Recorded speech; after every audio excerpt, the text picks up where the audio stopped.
مرحبا بكم أعزائي المشاهدين وحلقة جديدة وحوار الفكر من قناة FMA تقف على رأس إدارة مركز الهجرة في مدينة هاملتون، وهي تتميز بأنها شخصية عالية وفعالة في إدارة 4 مراكز تؤهل القادمين الجدد ليواصلوا أعمالهم ومهامهم في المجتمع الكندي. حصلت على شهادات باتشلر من تشيلي سانتياغو في الماس كوميونيكيشن وتشلوك سكول اوف بزنس من كندا. كذلك لديها 27 عاما من الخبرات في مجال الإدارة في Immigration كندا.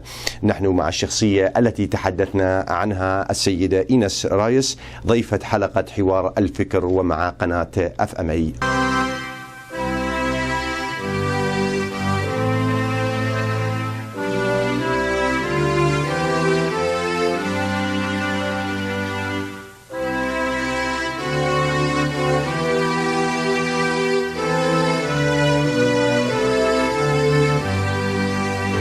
Welcome to Canada and to your new home in Ontario. For most of you, this is just the beginning of a long, challenging, and rewarding journey. And we hope this program will help you. These first few hours at the airport may be a bit confusing, but the most important thing is to be prepared, even before you get on the plane. And if you're not sure about exactly what to bring, go to the website or ask people at the embassy or consulate in your country. The officials here are from the Canada Border Services Agency, and they have met thousands of newcomers like you and your families. They are here to help make your arrival as immigrants to Canada as efficient and painless as possible.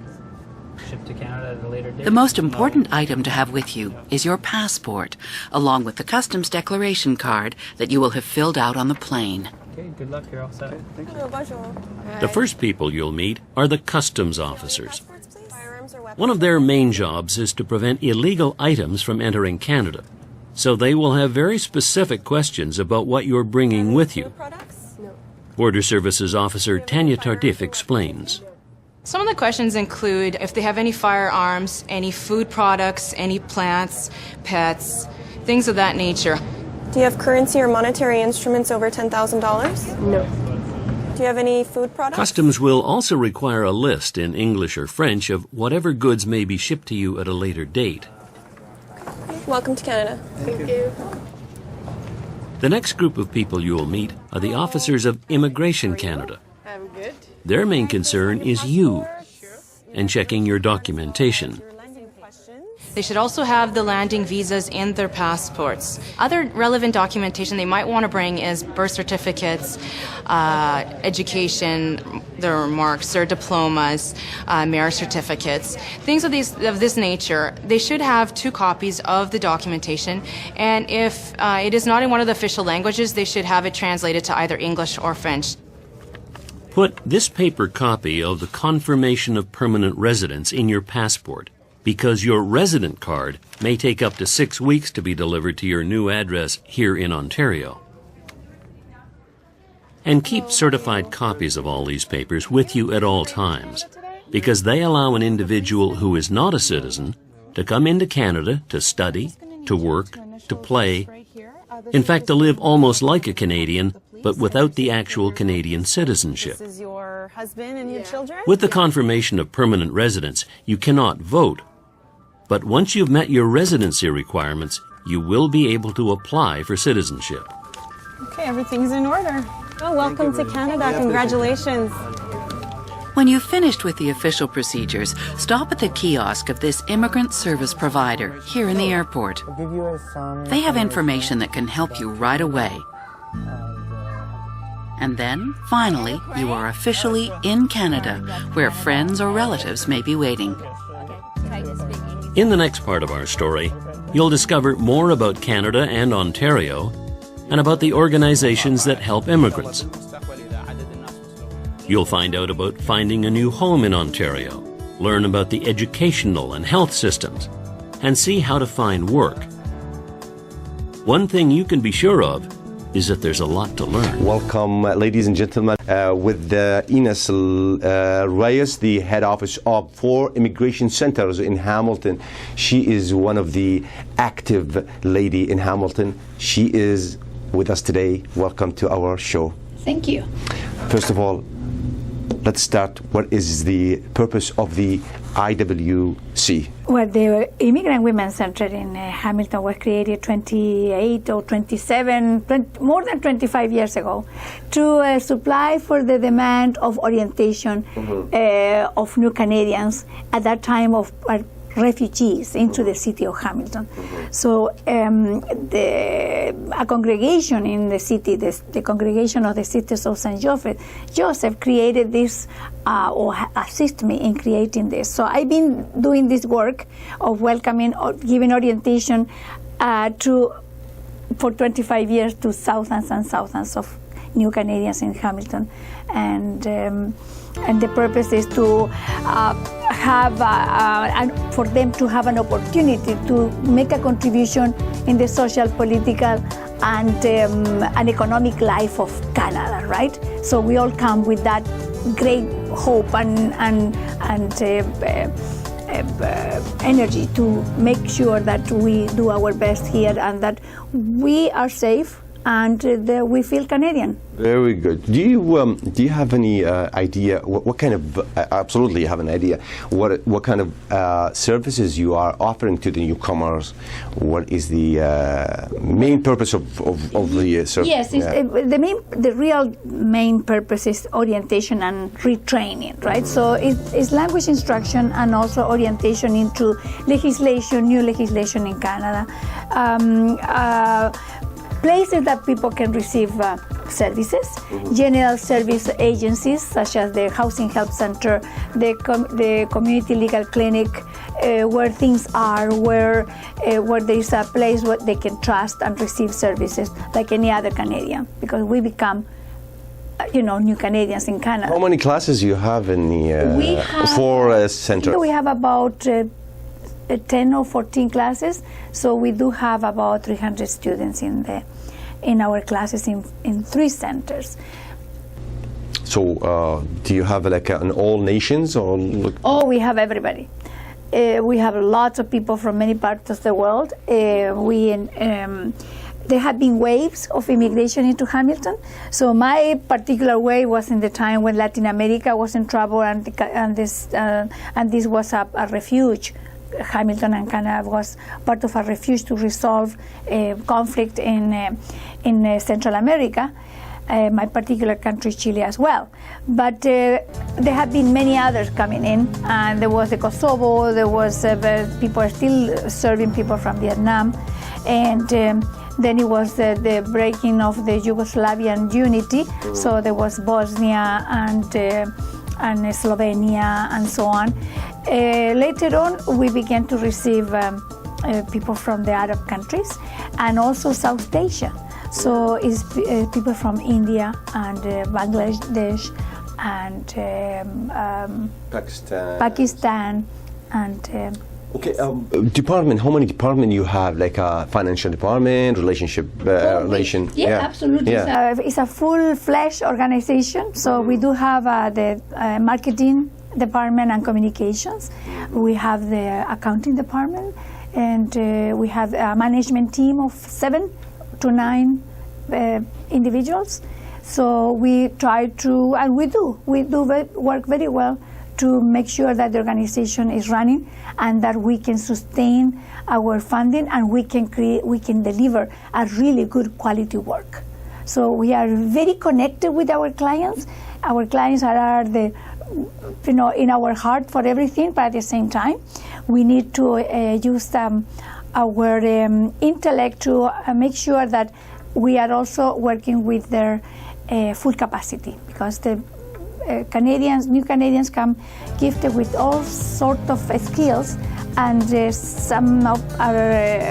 sometimes they are being lost because of lack of orientation. Orientation to the labor market, orientation to how to have education, how to make sure that we take advantage of all the resources that this country has. Are you covering the only Hamilton or We right now some we are in areas Hamilton. in Hamilton? Yes. Do you have any plan like to expand the? They have been asked. We have been asked to expand, right? Yeah. But I think it is better to work harder and do a higher quality work than doing quantity. the quantity of it. Exactly. So you start the immigration women here like 27 or you said? It's about 27 years already. How did you think about this one? Actually, it was a conversation that I had with a couple of friends on how I was assisting people on behalf of the Sisters of St. Joseph. I was assisting people in supporting them, finding, from the very preliminary needs that people had on arrival, such as housing, furniture, getting the children to enroll in school, having them to find a family doctor. And all of a sudden, this idea of doing that, we could do it from an office in downtown or somewhere. So we began to do that from basements, church basements. We were in many places before we received the major funding from the federal government. But the federal government was very trustful and generous from the very beginning. So in about less than a year, we already had the first funding from the federal government. 1 year. Yeah, less than a year. So that was, very exciting, and also. How many guys have been working with you since Men? that time? Yeah. When you established it? When we established this organization, we had lots of volunteers. So there were full families working with us. So we built this from really the ground up. There was a need to do electrical work and fit some furniture and remodel this and paint these walls. And so you rented a house? We began by renting, yes, all the time, yes. And it was a very fun work because it requires a lot of enthusiasm and good food to keep everybody happy doing the volunteer work. Very good. So financially right now, is the Canadian government supporting the IWC? Well, we are being supported. The times are a little tough for Canada right now, although we may not feel it in a big way, because if we compare with other countries, we are in better shape. But there is a lot of unemployment, and there are a lot of reductions, and the government has debts. So they have to pay this debt or balance the budget, and all of that in the time when they are in office.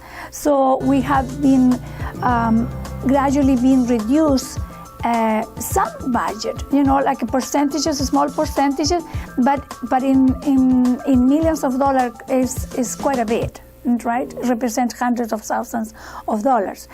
But at the same time, we have not abandoned the quality, and we have become smarter, I will say, at occupying the resources that we have, utilize them, and still create professional development opportunities and run with the times. How many guys or girls in a yearly you are upgrading them from the background to the newest? I will say that at least 1,000. At least 1,000, right? We see the people also as counseling services, which is we focus on resolving the problem, right? It's called problem or situation focus solutions, and for that. So we see people many times, and they come and they visit, and we do forms for them, or we help them to learn how to do it themselves. That's very important to us, that we enhance the capacity of the people rather than having them turn to us for everything. So we have info sessions, and we have schools in the summer. We did have a school in the summer, how to prepare for your citizenship test, how to fill in your form to apply for citizenship. All these things are important, and we create sessions that are called the how-tos. You're facing one of the problems. People come across the world, they have war experience. How do you deal with these ones? It's very, very hard. Just recently, I had to report on how I see the priority for the 2015, and at the top of those priority to me is more assistance in resolving or supporting or creating more mechanisms for mental health not to decline, because we do come from situations of war and hard, tough economic moments and loss of family. We have seen the war, and that is traumatic for anybody. So that trauma, we would like to assist and alleviate that trauma and make sure that does not pass into the children. So the children, we like that the families be able to save their children from those traumas that will affect them for life, so they can fulfill and live a wonderful life and take advantage of all the resources that the Canadian society has and that are ours. Once we become citizens, those resources are ours. We have made a contribution to that social capital, and that belongs to all of us. It's not only belong to a group or others that came before us. Now it's all ours. Any obstacles prevent IWC or as you as a manager, any difficulties are you facing during your job? I will say that being women administrators, we deal with difficulties in very proactive ways. Okay. So we never really wait for a moment when we are in terrible difficulty of any kind, and we try to prevent and cut deals with providers so we can, prevent. For example, we had to maintain the buildings, right? So those buildings have air conditioning units and this and that. So we kind of began to base how this may leave us in a moment and create a situation where we don't have resources. So we say, redirect, and anticipate as much as possible not to have tremendous difficulties. I will say that many communities, in particular the Arab community, is has been very generous with us. So we we like to make those donations equal for everyone, and we have accomplished that. So our conversations is always about to share in equal parts to everyone, in particular the one that needed the most, without asking or without putting them in any difficulty on disclosing their needs, because we don't want this to be a charitable donation. We want it to be a donation that enhances humanity, and that's it. Because we all have the right to live and enjoy the sunshine that we have this spring, and the beauty and the resources that God gave to everyone. So how about if we take a break and we will be back? Excellent. All viewers, please don't go away. We are with Miss Ines Rios.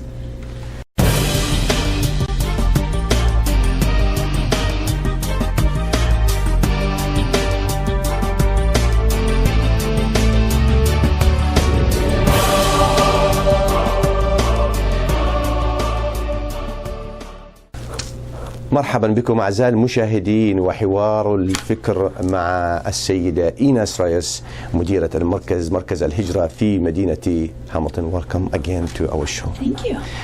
Let's start from, is there any activities that IWC do, especially during the summer?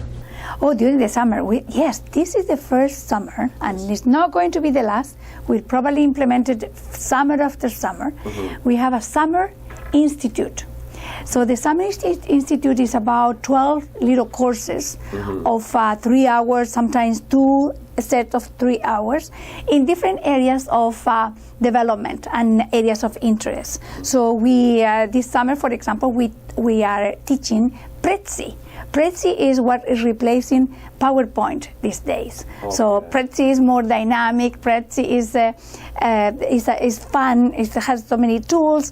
And so if you knew PowerPoint, well, now you really need to learn Prezi. So Prezi is one of the subjects that are being taught. We also have English pronunciation. Mm-hmm. It's being done in 2 sets of 3 hours.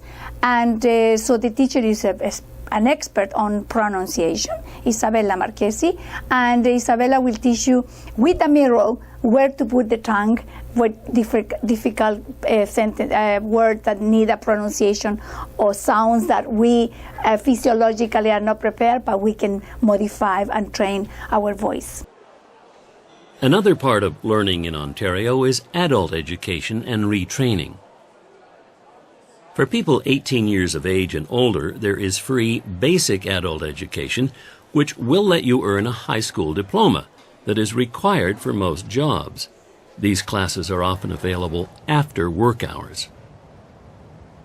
For many of you, however, being able to speak English or French fluently and clearly is truly the first critical step in adapting to life in Ontario. There are language training classes like these available all across the province, and many of them are free. Among the most effective are the federal government's LINK program, short for Language Instruction for Newcomers to Canada, and ESL, or English as a Second Language programs, offered by the Ontario government. This LINK class is being held in Toronto and has students from many different countries. Many LINK classes also offer childcare services.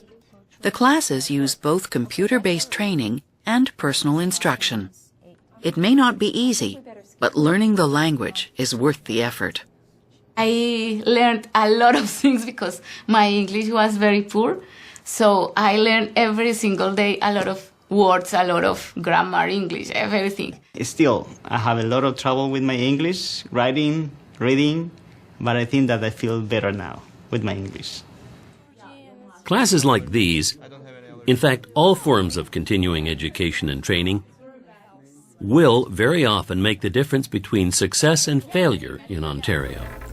Great. How about the capital, like immigrant, bring some funds with them, some capitals. So do you think there's a connection between these guys and the IWC? Well, we would like to establish more of a connection. We do have really great tools that will give investors in Hamilton or in Canada a really good idea where to go, how to manage mainstream resources that are available to others that they can utilize. In the city of Hamilton, in the building of the city of Hamilton, there is a business center. And that business center, I believe, is not being utilized to the fullest because it's a little bit of a secret or not, but it's not well known. So during the sessions of the job search workshops done at our centers on an ongoing basis, people learn to know where to do, how to enhance their own entrepreneurial skills, and put them to work in Canada. So there's quite a bit.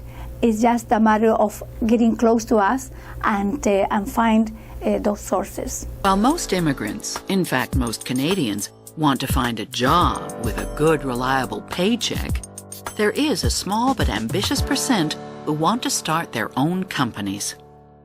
These small and medium-sized businesses are a critical part of the Canadian economy, generating up to 64% of all private sector employment. But going into business for yourself has risks as well as rewards, and it takes more than dreams and desire to succeed. Opportunities exist in many different sectors in Ontario. But for these entrepreneurs, there are three basic things to understand from the start. The first is to do research in advance in the sector they want to get into, and find a support team of experts in the industry and a financial advisor. Second, they need to take the time to figure out the challenges and barriers they're going to face on a daily basis. And third, in Toronto's busy Chinatown, bank manager Wendy Sato describes the third critical factor. Lastly, the most important thing is to have a business plan in place. When we say a business plan, is to have a written business plan in place, because studies have shown that entrepreneurs that have a business plan in place are more successful than the ones that don't have one. And that's simply because they're more prepared that way. Mohammed Abu Qasim from Palestine was prepared. He managed to acquire one of the best-known franchises of all in Ottawa, and now owns 3 of them. The start usually in the first 10 years, it's not easy, it's tough, but that's where you get the biggest reward. But again, nothing is easy in life. Apollo Kamani arrived in Thunder Bay from Kenya and teamed up with his Iranian partner, Vahid Sadeji Aval, to open Angelo's Pizzeria. Any lawyers can help immigrants, newcomers to legal aid, or you can support these immigrants, new immigrants, if they have issues? There are a few immigration lawyers, for example, are very important, especially if you need to sponsor families. So they will probably make sure that all the paperwork is done. We also give you all this information and orientation, but if anyone wants to make sure that the paperwork is correct, a legal advice, a legal counsel is good. And any other type of legal field, you have family law and corporate law. If to start your own business, a corporate lawyer is very important, right? Women first. And tax lawyers. Women first. IWC for women only? No. Right now, we remain with our focus on women, and that is very important because women carry such an important job as the head of the family, in the sense of that we raise our children and the new generations. We also manage, the household. So, but we also have women and their families. So there are sites or locations in our 4 locations where men sit in the classes, receive all kinds of services, and so on. We have one center where women attend classes only for women. So Where is that? That will be a Fennel, 1119 Fennel, Upper Ottawa and Fennel. That center and for classes is only for women. One of the biggest advantages that we have, and women take care of that benefit, is the child care services. So we do have professional child care services. On all centers? On all centers except for Barton. Barton is just a business environment where you receive assistance and information, and there is not child care. But in the other 3 are 182 Rebecca, at number 8 Main Street East, and 1119 Fennel. There is a beautiful, ample, top-of-the-line child care services and professional. So a lady is not worried to bring kids to these centers? On the contrary. The children will benefit immensely in preparation to attend the school system. So the children learn the routines of working with others, the routines of sharing, the routine of manners and eat. They learn songs and the first word. They learn to work with other kids that are from different parts of the world, and they learn. Just their first is an initiation to the school system. So when they go to school, they already know the routines. What is the benefit of multicultural, of our variety of people in IWC? I try to explain this to my family again and again and again, that I learned to live with so many cultures and to learn their richness in their own ways of living, right? Not only their food, but their thoughts and their ways and the wisdom of many cultures that comes together. So it's a